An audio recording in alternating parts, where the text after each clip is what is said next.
The Backrooms. You've been here before. Level 134, Tales of the Sea. Disclaimer. This article features the themes of cancer, hopelessness, and death from both of them, too. If that is something you find disturbing or uncomfortable, please skip the interview logs at your own discretion. Survival difficulty. Class 0. Safe, secure, populated by harmless entities. Image caption. The front of an old, capsized ship that is free of the level's inhabitants. Description. Level 134's landscape is one that exists as an entirely flat plain of shallow, deep blue water. It is dotted not only by occasionally permeating dunes of sand that outcrop from the ocean in irregular patches, but also by rusted or rotted ancient sea vessels. Said boats are set in an abandoned, capsized state in the water. The water always stays at a consistent low height, experiencing zero changes in height or general movement due to a natural lack of tides. This level's oceans are never dragged in, nor are they moved out. This lack of movement happens despite the existence of a sun, moon, stars, and a general cycle between night and day, which would, in most cases, create tides. The waters stay at a consistent depth of 2 feet, 0.61 meters, only altering when rising up to patches of sand or occasional pockets in which the depth lowers to a hardly noticeable 2.5 feet deep. The water is a deep shade of cerulean blue, and has an element of blue cloudiness in its makeup, which elicits an illusion of far greater depth than what it actually holds. The bed under the water is soft, wet, and relatively firm sand, though it is dense enough to hold people's feet in motion, and dense enough to hold partially embedded old vessels in its mass. Staying in place for too long has caused the sand to somewhat give way in prior explorations. Footnote: this light, moderate hazard has never once been known to be lethal, with lethal suffocation or trapping presumably needing days to fully transpire. End footnote. Though most of level 134 is comprised of blank, shallow oceans, occasional small outcrops of sand appear above sea level. Most of these islands will be no longer than a few meters, though some have occasionally been found that stretch to upwards of 30 to 50 meters from one end to the other. Ultimately, however, these islands are just as barren as the ocean's waters, possessing no life other than the level's natural entities. Boats. Image caption. 2 ships within a dry patch of level 134. As briefed at the start of this article, level 134 is home to a fair collection of old, capsized seafaring vessels that dot and run its surfaces, existing both in shallow waters and the occasional sand islands. These old boats can usually be found embedded into the ocean and seabed. They are often sunken anywhere from just a few centimeters in, all the way to being buried up to the deck and cabin. The boats show aging of around 20 years of neglect and abandonment at minimum, and are mostly rusted or rotten, depending on the build of the ship, or covered in moss and algae if it resides in the ocean. These boats also have questionable structural integrity in their wood or metal construction, regardless of their location. Boarding the boats is often easy, with most wanderers choosing to use the ship's ladders, ropes, or anchors, or otherwise simply scaling its construction without additional aid. The decks of these vessels possess little to the eye, with most being empty of supplies, food, or much else besides nails, rotten rope, and shards of glass. The cockpits are, in most instances, left in a surprisingly pure and untouched condition. However, they are still subject to the same weathering as the exteriors of the vessels. The dials, levers, and buttons that the prototypes of these wrecks carry are coded in the previously described decay that varies depending on where the ship has been abandoned. The components of these crafts contain undamaged, yet aged, components for typical ship engines of their size and caliber. All of these mechanisms have been consumed by rust and age in the same way as the other ships. For ships that are wood-based and would not rely on engines for motive power, the undercarriages will be an extremely sparse space, sometimes containing empty, musty barrels thrown haphazardly within them. Ultimately, these boats are virtually as lifeless as the rest of the level, except for the one entity that inhabits these boats. Afterthoughts. These creatures are humanoid and come in all forms of builds, weights, genders, and ethnicities that one would expect from people. They possess the outline of clothing like dresses, skirts, shirts, tops, hats, etc., with it all being masked in smoke, black, that gets more transparent the closer to the center of the body it is. From this, however, no internal organs or any of their bodies below surface level can be viewed. These humanoids, dubbed as quote-unquote afterthoughts, will aimlessly wander the decks and cabins of the crafts they appear on. They're oftentimes found spouting sentences that, upon first glance, may seem to be nothing more than random babble and nonsense. Talking to them is an easy feat, though most speak in a cagey, introverted, and somewhat fearful manner. For the longest time, this was ultimately an unknown phenomenon that occurred with the denizens of this scape. However, after the formation of the MEOD, research started to better understand the afterthoughts, bases, outposts, and communities. MEG, revision, MEOD, Operational Outpost 51. While Level 134 has been known since about 2016, an official base by any group was not in its conception until the first few months of 2022 by the MEG, at the time of its construction and planning phase. During this, though, the 2022 13.1 incident occurred. Following the immediate aftermath of the event, all work on 0051 was ultimately abandoned to focus people and supplies on the investigation of the anomaly. The project only reignited 5 months later at the formation of the MEOD.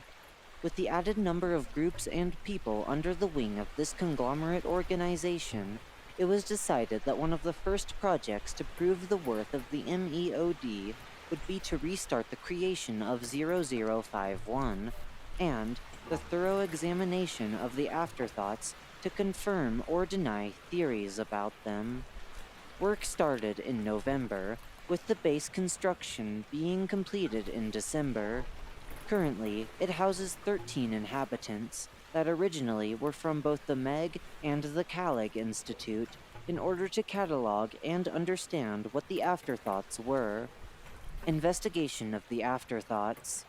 As stated prior, at the formation of the MEOD, it was chosen for the new heads of the organization to prove the worth of it to skeptical groups that had yet to join the organization.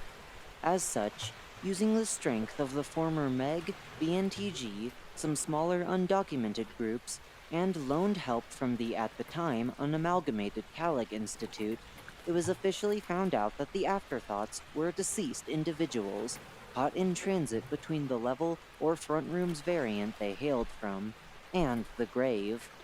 Though conversing with the newly renamed afterthoughts, it was learned that their babble and nonsense were actually random memories of their lives, which they exposited to themselves over and over again, oftentimes being memories that troubled or shook them in the time that they were alive. As well as the above information, it was learned that talking to these purgatory-stuck souls aided and benefited these people on their travels to the beyond. While not all souls that wound up in level 134 were troubled, upset, or unfulfilled in life, 21 of the 25 initial focus groups were as such. Through speaking to these people and resolving their qualms, the time taken for them to reach the grave was reduced significantly. It has even been documented that occasional afterthoughts sometimes leave immediately upon being, quote-unquote, enlightened after their troubles were resolved.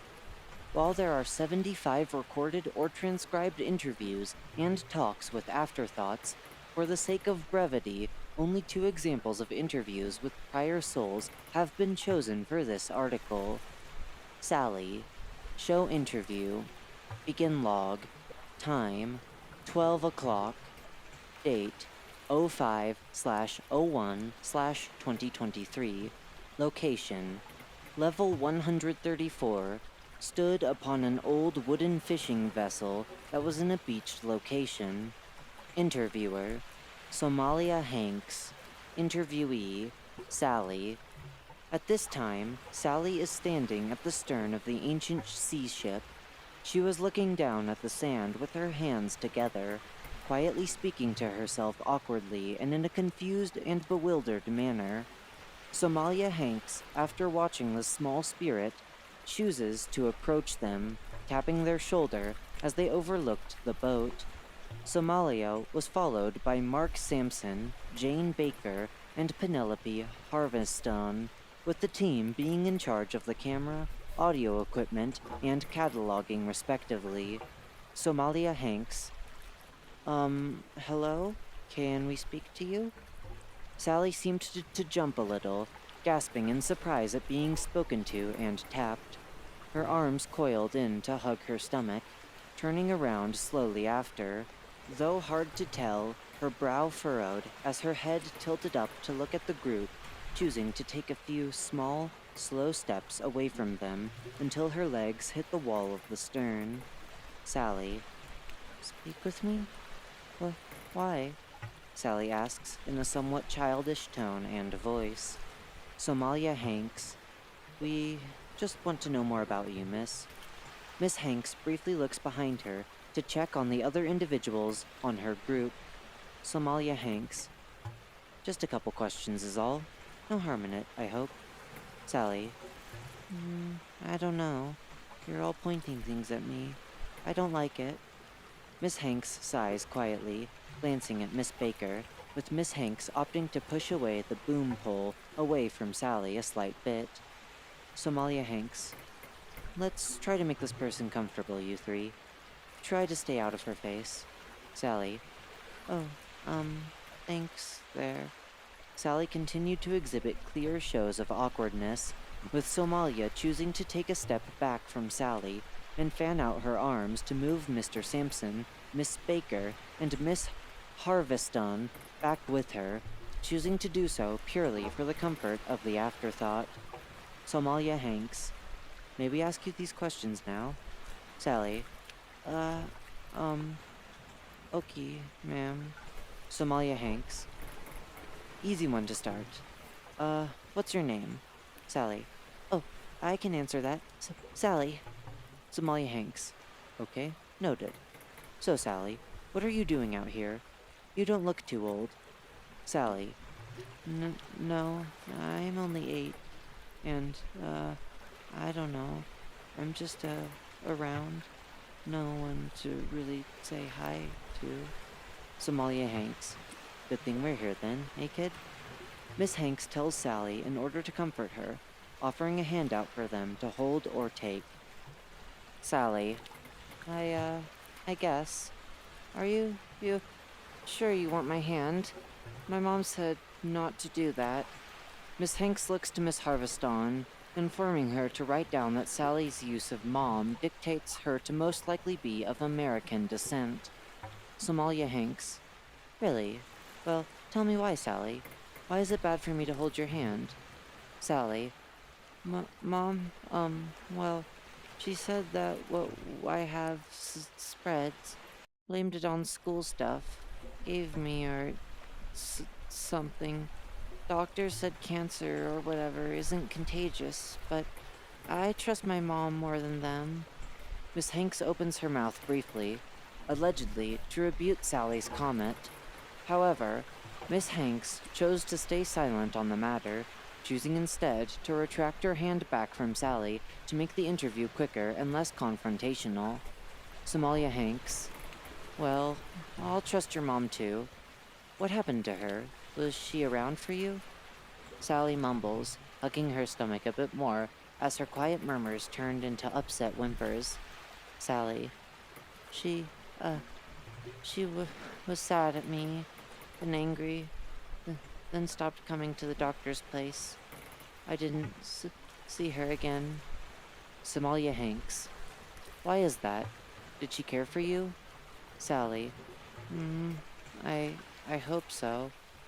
I wanted her around when I felt cold, when my head hurt, when I couldn't hear, and when things were black. I want her here. Miss Hanks gives a sympathetic, somewhat mournful sigh, glancing back at her group with a small shake of her head. Afterwards, she looked towards Sally again and opened her arms up somewhat, proposing a hug for her. Somalia Hanks, you need a hug, kid. I don't mind if your stuff's contagious. You sound worth it. Sally sniffled, scuttling to Miss Hanks and giving her a hug, seemingly starting to sob with her head buried under Miss Hanks' neck. Somalia Hanks, hey there. Look, kid, I'm sorry for what happened to you, and I'm sorry your mom wasn't there for you, but I'll stick around for you. Just long enough for you to get where you're going. Sally hitched, looking up at Miss Hanks with an upset expression. Sally, where am I going? Somalia Hanks, somewhere way nicer than here, and way nicer than the doctor's place. It probably won't have your mom for a while, but it'll have people who will be more than happy to take care of you, Sally. Be there when your mom couldn't be. Miss Hanks looked briefly at her crew, putting her hand along her throat to instruct them to cease the recording. End log. Brandon Tetley. Show interview. Begin log. Time 16:01. Date 10/05/2023. Location level 134, right beside a rusted yacht in the level's water portions. Interviewer Benson Dropby. Interviewee Brandon Tetley. Before being spoken to, Mr. Tetley was idling at the front of the overturned vessel, stood with his back against it. Mr. Tetley seemingly had his hands in what appeared to be a tattered, torn hoodie, and was currently witnessing Benson Dropby, Frederick Adeleke, Catherine Rivers, and Adam Porter. Brandon Tetley. Hey, who are you all? Mr. Tetley's shoulders huddled in as his eyes locked fully on the group, with his arms also beginning to quake from within the pockets of his hoodie. Benson Dropby. Hey, no worries, okay? Just, out and about to explore shit. Wondering if we could ask you a thing or two. Mr. Tetley frowned in a defensive, upset look, tilting his head to the side briefly. Brandon Tetley. Oh, I don't believe that. Stay away, all of you. I mean that. Benson Dropby. We can stay this far distance if it'll help you calm your nerves. We're unarmed, untrained in combat. We're like, I don't fucking know, journalists, I guess. Mr. Dropby gives an unsure shrug, keeping his eyes locked to Mr. Tetley. Brandon Tetley. That was a bad lie, but it's clear I'm not going to get through to you, journalists. Fine, sure, ask your questions, but don't dare take another step. Mr. Dropby raised his eyebrows to the rest of the group in surprise, giving them a shrug when they gave equally confused looks back to him. Benson Dropby. First then, Mr. Distance Man, what's your name? I can't call you Mr. Distance Man. Brandon Tetley, speaking in an annoyed tone, his teeth somewhat gritted. Brandon Tetley, ass. Benson Dropby. Okay, that's no good. Thank you. Now, next one. What are you like, doing out here?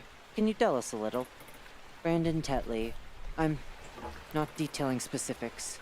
Just know that I think I died, and now I'm in whatever the hell this place is. Benson Dropby. Honestly, kinda right on the money with that one. You are dead. We know it for a fact.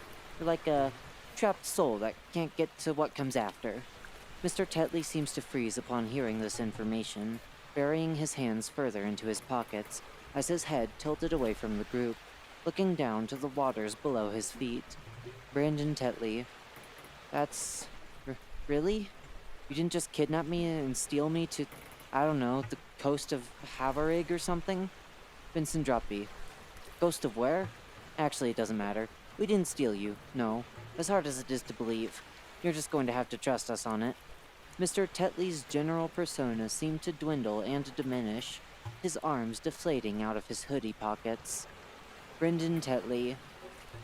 Oh, right. Dead. Got it. Yeah, no. It makes sense. Had to happen eventually. Vincent Droppy. I can understand that's probably a big pill to swallow. It sure would be for me, you know? Brendan Tetley. I guess. Whatever. I just wish I did more is all. Are there any more questions now, whatever your name is? Vincent Droppy. Well, I have some set ones, but what do you mean by that? Wishing you did more and all that.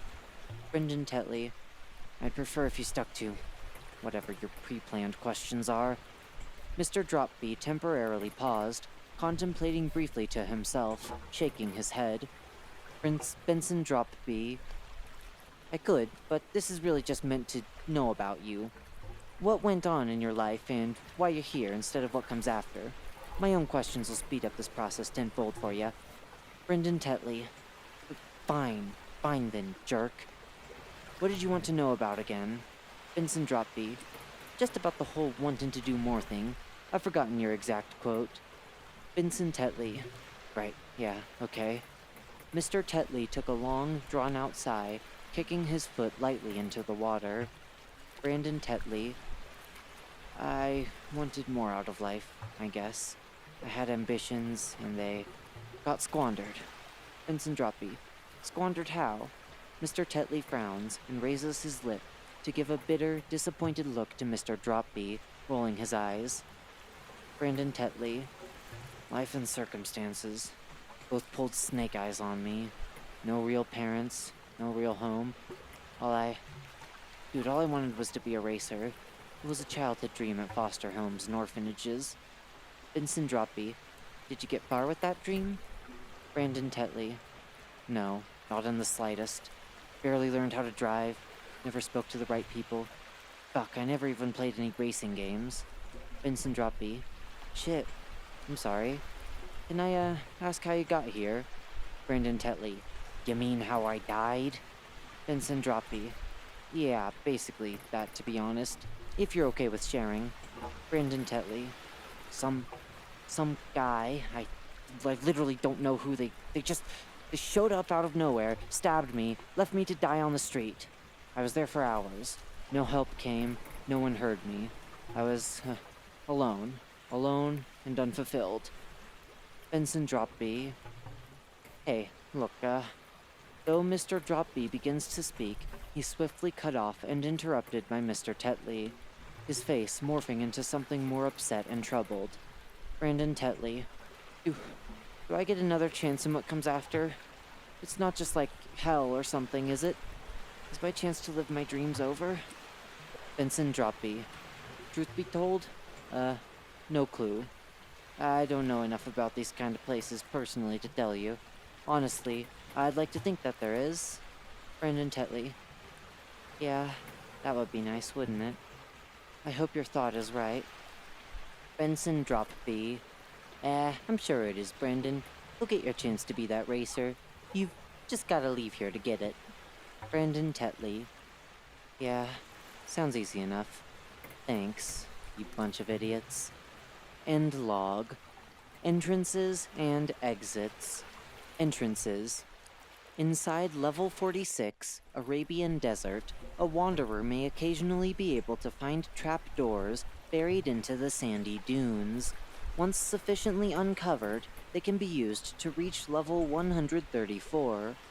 As with most of level 797's, the path less traveled, exits, holes in the walls along its path can occasionally lead to this level. This is particularly so in more waterlogged and flooded cave systems. Jumping into the ocean via the quote-unquote freezer's hatch on level 880, the Reef Walker, will wash any individual who did so onto the quote-unquote shores of level 134. Most wanderers materialize specifically on the rims of the small sand islands. Exits. By diving into portions of the water that exceed the usual 2 feet, 0.61 meters, depth, one has a slight chance of re-emerging on level 121, the Fading Islands. Although extremely rare, the top ends of escalators are occasional sights within level 134 and are entirely functional, despite possible water and sand interference. Boarding these escalators and allowing them to no-clip oneself through the floor will lead wanderers to level 233, Lukewarm Hotel. At seemingly random chance, it is possible for the ocean beds to part way and to transport those underneath the opening into level 499's Terrestrial Paradise, ponds and rivers. Rusted, somewhat oddly placed periscopes within the waters can occasionally rise up from the bed and water. Grabbing onto these and allowing oneself to be pulled under by them will awake oneself on level 880, the Reef Walker.